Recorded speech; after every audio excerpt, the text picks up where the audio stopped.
Good evening, everybody. This month we have chosen to honor the Four Chaplains. Some of you may know the story, but if you've never heard of the Four Chaplains, we're going to review that for you today as we honor those four. The Four Chaplains story. The 368-foot steamship Dorchester, operated by the War Shipping Administration, was part of a convoy that left New York in January 1943, bound for the Army Command Base at Narsarsuaq in southern Greenland. To sail from Newfoundland to Greenland, the ship would have to navigate icy seas and pass through waters infested with German U-boats. On February 3rd, 1943, the United States Army transport Dorchester, a luxury ship converted into an Army transport ship, was part of a convoy in icy waters 150 miles from its destination, an American base in Greenland. It carried 902 servicemen, merchant seamen, and civilian workers.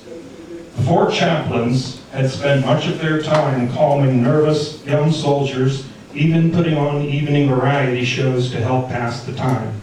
After midnight on February 3rd, 1943, the Dorchester was torpedoed by a U-boat in the Labrador Sea off Greenland and went down in 20 minutes, according to official records. When the U.S. Army transport Dorchester was struck, 4 Army chaplains spread out among the soldiers, calming the frightened, tending the wounded, and guiding the disoriented towards safety. Just before our ship went down, these chaplains took off their own life preservers and gave them to us. One of the survivors, 19-year-old Daniel O'Keefe of the U.S. Merchant Marine Service, said a few weeks after the tragedy. They were standing on the deck, praying hand in hand as our lifeboat drifted out of sight. Survivor John Ladd also recalled the chaplains giving away their life vests, according to the Four Chaplains Memorial Foundation. It was the finest thing I have ever seen or hope to see this side of heaven, he said. Another survivor, William Bednar, told the Baltimore Sun in 1997, "I could hear men crying, pleading, praying, and swearing. I could also hear the chaplains preaching courage to the men. Their verses were probably the only things that kept me sane." Of the 904 aboard, 675 drowned or died of hypothermia in the frigid waters. It was believed to be the worst single death toll for a U.S. convoy during World War II.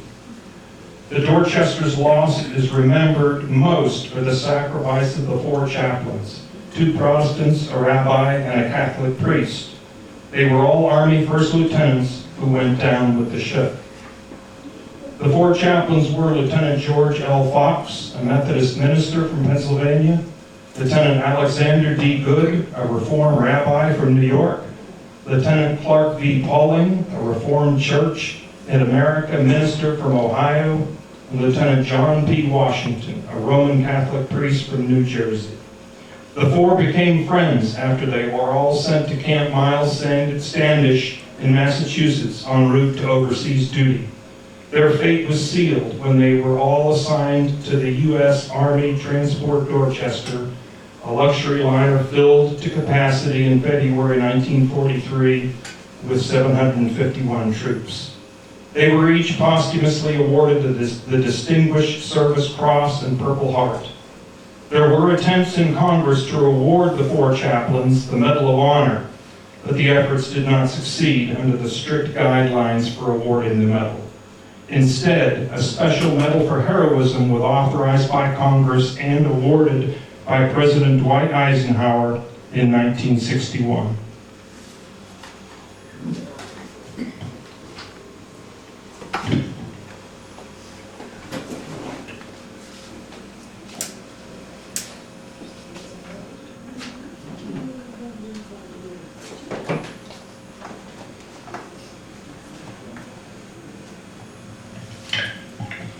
Lieutenant George L. Fox.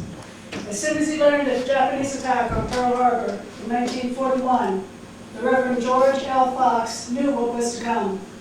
I've got to go, Fox told his wife, Isadora. I know from experience what those boys are about to face. They need me. At age 17, the Lewistown, Pennsylvania native had lied about his age during World War I to enlist in the Marines as a medical assistant and train as an ambulance driver. Between the world wars, Fox finished high school, married, and began his religious career. He later graduated from Illinois Wesleyan University in Bloomington and studied at the Boston University School of Theology, where he was ordained a Methodist minister on June 10, 1934, according to the Jewish War Veterans of the United States of America. After the outbreak of World War II, the 42-year-old Fox immediately enlisted for chaplain duty.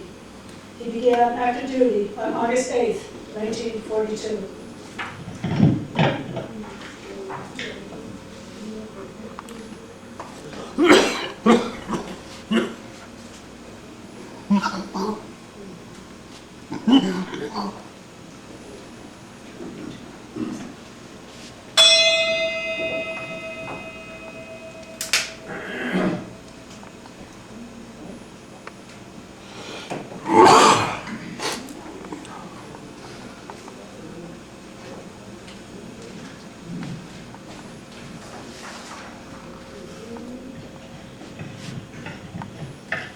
Lieutenant Alexander D. Goode, a native of Brooklyn, New York.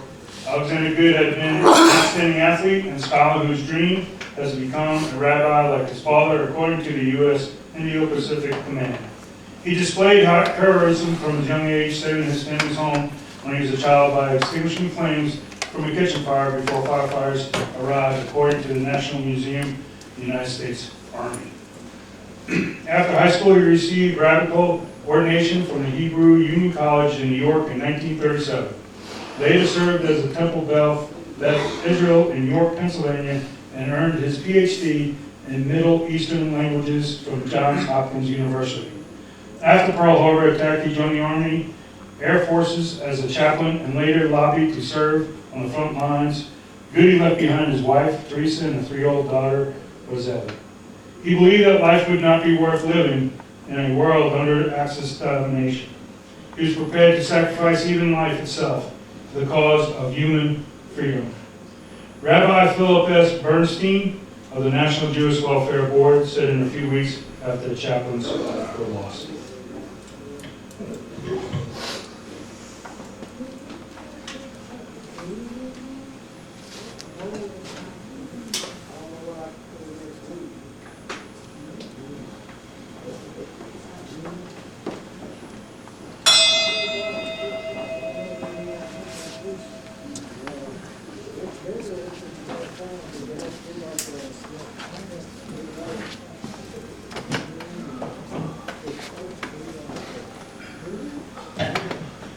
The youngest of the four chaplains, Clark B. Foley, asked his father to pray for him when he left for the war, according to Pat Foley, a seventh-generation Dutch Reformed minister, said, "Just that I shall do my duty and have the strength, courage, and understanding of men.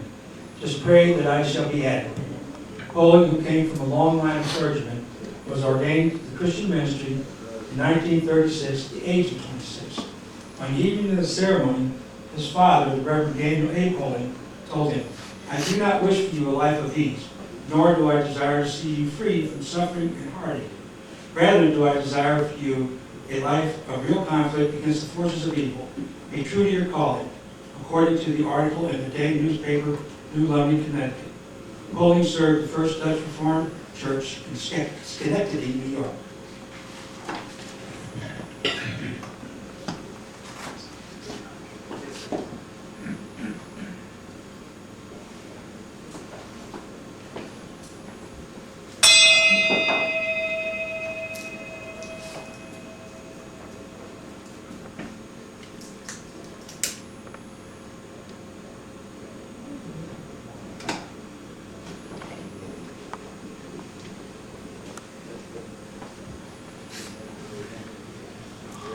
Lieutenant John P. Washington.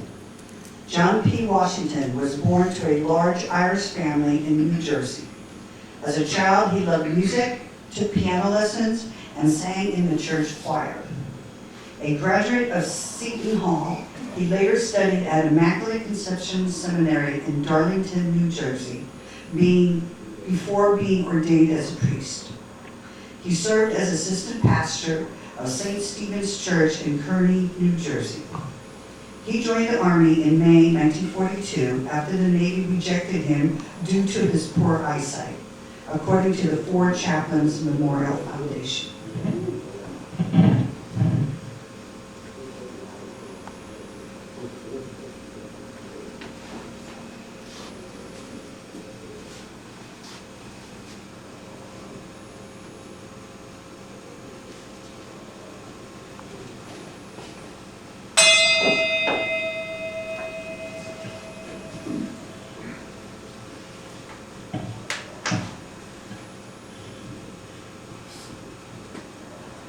Our scripture reading is from Psalm 107, verses 23 through 29. They that go down to the sea in ships, that do business in great waters, these see the works of the Lord and his wonders in the deep. For he commandeth and raiseth the stormy sea, and lifteth up the waves thereof. They mount up to the heaven, they go down again to the depths. Their soul is melted because of trouble. They reel to and fro and stagger like a drunken man, and are at their wits' end. Then they cry unto the Lord in their trouble, and he bringeth them out of their distresses. He maketh the storm a calm, so that the waves thereof are still.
please uncover for the benediction.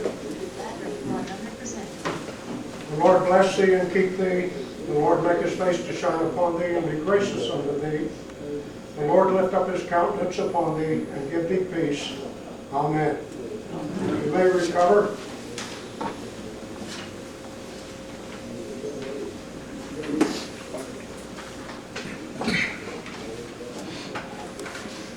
Fair winds and following seas in a safe harbor await you.